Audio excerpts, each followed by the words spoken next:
Jogos Olímpicos de Moscou. João Carlos Oliveira se prepara para o grande salto da sua vida. Esse negro alto, natural de Pindamonhangaba, sabe que pode fazer história. Afinal de contas, é o grande momento do recordista mundial atual. Ele tem a marca de 17 metros e 89 centímetros. João do Pulo vai lá com as suas passadas. Voa, João!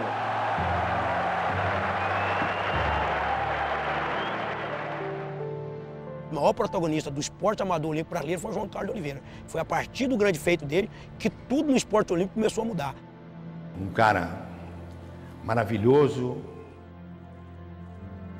um cara que deixa saudade, um cara que o país não foi justo com ele. More was exciting his jumps. It is, for me, it is like lesson. Em 1980 a gente foi para a Olimpíada de Moscou juntos e o João era a nossa estrela. Foi para a competição e roubaram o João. Ele foi roubado numa Olimpíada na Rússia. Ninguém me convence do contrário.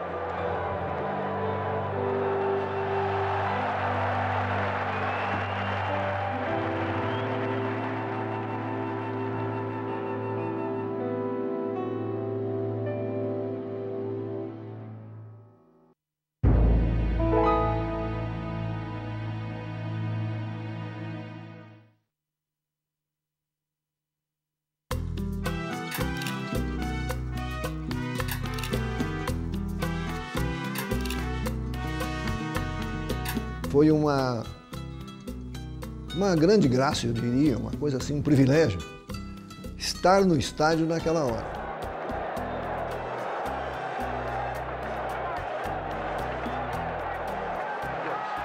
Quando ele deu aquele salto, aí nós vibramos. Aí é o seguinte, quando havia um recorde, já naquela época tinha uma leitura ótica, e o árbitro geral, ele era chamado para conferir. Quando o árbitro geral foi chamado, nós falamos assim, o João bateu o recorde pan-americano. O recorde mundial era, nessa época, 17,46, 17,44, qualquer coisa assim. Quando puxaram o Teodolito, ele foi até o limite e não alcançou o salto do João. Então foi aquela sobressalto. Poxa, o que é isso? Bom, se o Teodolito não deu, vai ter que fazer alguma coisa. O cara chegou, puxou a trena. Aí tinha um microfonezinho assim que ele falava. E a Conceição Jeremias tinha uma leitura labial.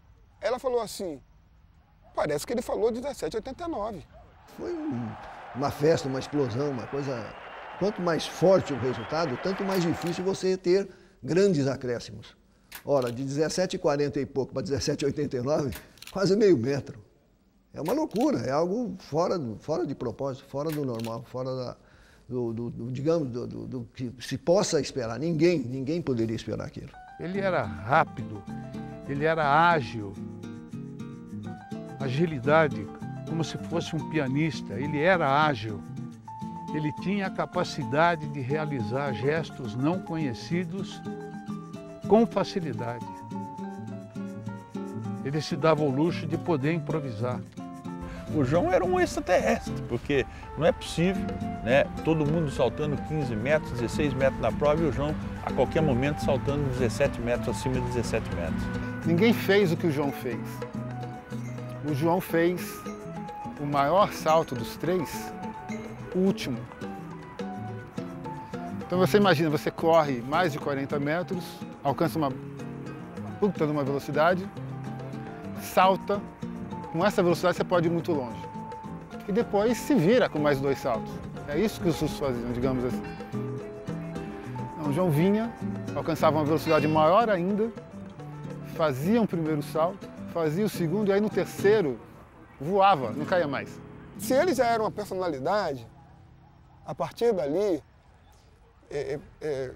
ele virou assim um atleta de exceção. Aonde ele chegava, até pela simpatia e pela simplicidade, ele era recebido assim como um rei. O brasileiro também não vive só do samba, ele também vive do esporte, ele também pode praticar o esporte e pode brigar lá fora. É essa a minha maneira de pensar e acho que também é a maneira de pensar do meu país. Em Montreal ele não ganhou, ele não estava treinado para poder saltar. Ele teve uma fissura entre a quarta e a quinta vértebra sacro-lombar. Mas se ele não fosse, ele era o cara que bateu o recorde do mundo no ano anterior e que ficou covarde no ano seguinte. Eu, por mim, ele não teria saltado. Foi isso que aconteceu, assim mesmo ele saltou bem, perdeu para o Butz e para o Vitor Saneyev. Na minha opinião, acredito que essa medalha de bronze, para mim, representa muito, primeiro, que é a minha primeira Olimpíada, e é uma medalha que representa muito porque eu procurei competir bem, dei tudo de mim, o máximo que eu pude. O começo do João, ele veio muito humilde, muito pobre, entendeu? A mãe trabalhava muito, o pai era funcionário da Estrada de Ferro Campos Jordão. Eu não me lembro quantos irmãos ele tinha. Era o pai, a mãe e os irmãos, numa casinha simples. A nossa carência era assim, não tinha muita roupa, que era muita gente. A minha mãe só comprava Natal e a Páscoa. Uma peça de roupa para cada um. Então ele pulou até descalço, sem sapatilha. Bom, a primeira coisa que eu percebi foi a aptidão dele. Ele tinha tudo para ser atleta. Alto, 1,89 m, 88 por aí, longilíneo, braço comprido, perna comprida, tudo mais, veloz, magro, Deus deu tudo para ele. Eu telefonei do Rio de Janeiro para o Coronel Renault, dizendo que o professor Gonçalves, diretor técnico da Confederação, tinha visto não só o João, mas os outros atletas, e que se ele poderia interferir para ele não deixar de servir, porque nós estávamos montando uma grande equipe no Exército. Então ele já foi para o Exército, ficou treinando lá, aí ele passou a treinar com o professor Nelson Pereira, porque aí ele assinou para o São Paulo Futebol Clube. E se eu não me engano ele ficou 1 ano no São Paulo. No ano seguinte ele já foi para o Pinheiros e passou a ser treinado pelo professor Pedro Henrique de Toledo. Era uma coisa empírica porque nós não tínhamos dinheiro. Então o João saltava, a gente ia lá com a fita métrica, media, e aí o Pedrão, com toda a sapiência dele, falava: João, dá mais um outro salto e tenta no segundo salto você levantar um pouco mais o joelho, vamos ver o que acontece. Enquanto isso, os europeus, os americanos, estavam treinando com máquinas filmadoras, dizendo quanto que tinha que ser levantado esse joelho. É você fazer disso não um castigo, é fazer disso um prêmio. É mostrar para ele que, olha, nós estamos enfrentando situações aqui que os seus adversários não enfrentaram e nem vão enfrentar. Nós vamos sair na frente. Às vezes, ganha a competição não é aquele que está mais treinado ou que tem a melhor condição técnica, ganha aquele que se predispõe mais a sofrer.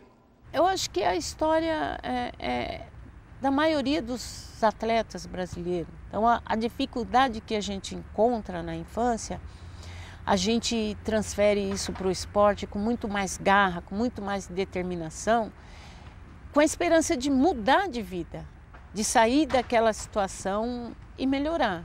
E o João conseguiu vencer todos esses desafios.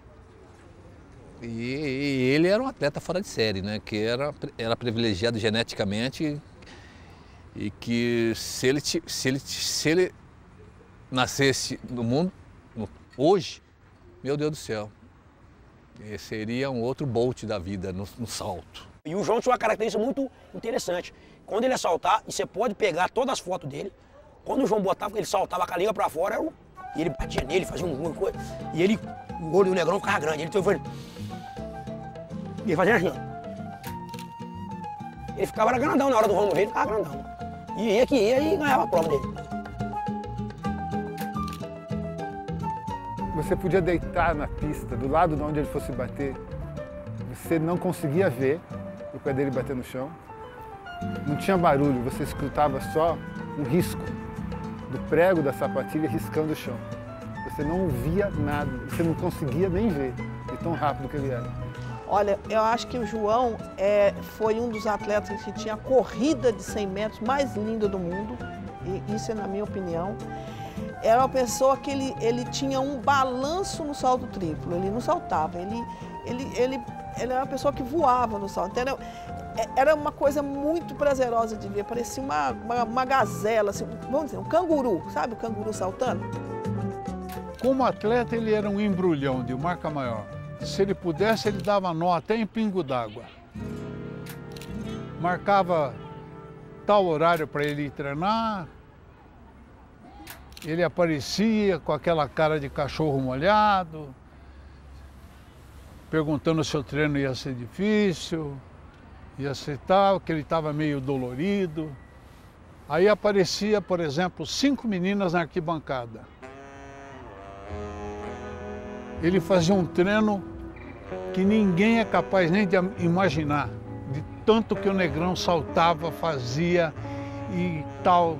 Ele era motivado por essas coisas. Na competição internacional, né, a gente sentia assim como uma pedra num mundo dominó, né? Fazia Itália, esses lugares, Suécia, Canadá, nessas competições, né? Era uma pintinha preta no meio das louras, então aí já viu como é que é. O Negrão nadava de braçada. Todas as pessoas ficaram surpresas com os resultados que o João conseguia.